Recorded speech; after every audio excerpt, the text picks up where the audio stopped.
Meet Mr. Johnson. He's living with Parkinson's disease and the symptoms that go along with it. He's scheduled to take another dose of the medication in a half hour. The problem is that his last dose may be wearing off, causing his symptoms to be more pronounced. This period is called an off episode. In this presentation, you'll learn about off episodes, how to recognize the symptoms, and keep your residents safe when one occurs. So let's start by answering the question, what is an off episode? It's a period when the drug levodopa, taken by a person with Parkinson's, wears off. Basically, it stops working before the next dose is taken. An off episode can last for a few minutes or up to a few hours, multiple times a day. When this happens, a Parkinson's individual won't feel like their usual self. They may have more tremors and slowness or stiffness, which can cause difficulty moving or walking. An off episode can also affect emotions and anxiety levels as well. As a caregiver, it's a good idea to ask your resident, what does an off episode look like for you prior to one occurring? Give them time to explain how it affects them. With this information, you'll come to notice off episodes throughout the day, such as when you're helping them get out of bed or assisting them with dressing in the morning. Here's a common scenario.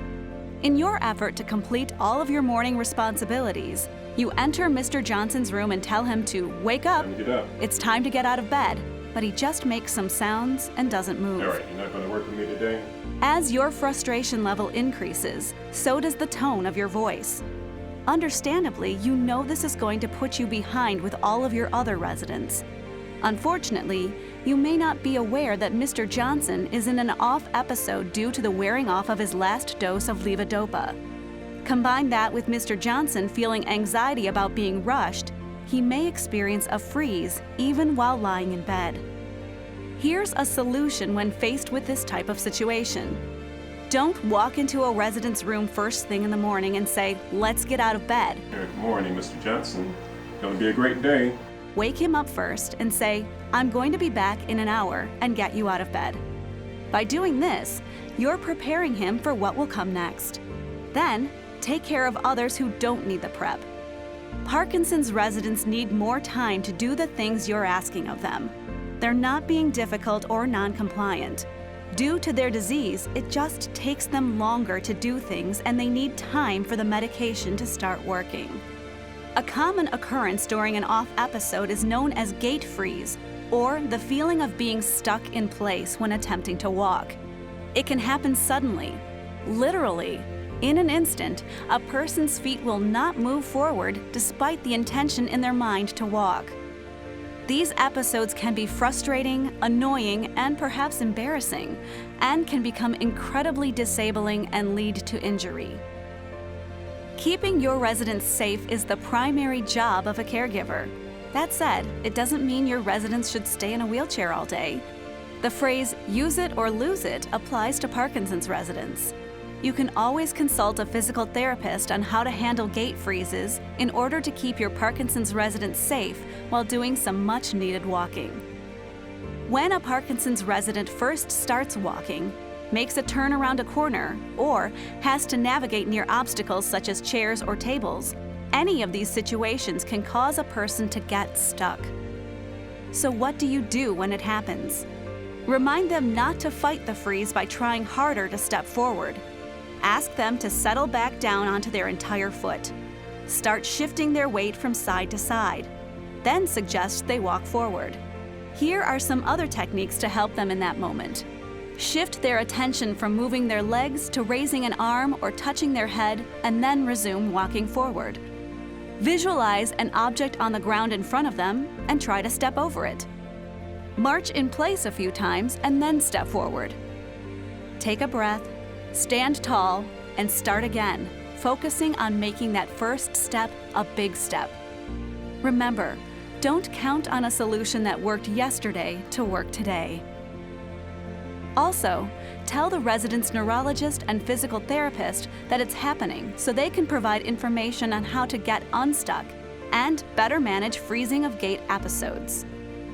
If a therapist or doctor recommends the use of a cane or walker, make sure your resident uses it. Don't let them rely on reaching for walls or furniture to walk. Walking through tight spaces or crossing thresholds can be difficult and cause anxiety for persons living with Parkinson's, resulting in a freezing episode. If there is an exit sign down the hall, tell them to look through the doorway at it or some other point of reference further away, then walk toward it. Not one strategy will work every time, but many Parkinson's residents respond well to music. Using sound cues can sometimes help during a freeze. Have the resident sing a song, create a rhythm by tapping their hand on their leg, or carry a small metronome to get them walking. People with Parkinson's are 2 times as likely to fall compared to the general older population. Once falls begin, they are likely to continue. Falls lead to injuries, fractures, pain, and fear of falling. Transferring a Parkinson's resident from the bed into a chair or from a chair to a walker requires your awareness in order to avoid injury both to you and your resident. People with Parkinson's have balance issues, and when they are standing or walking, stay close to them.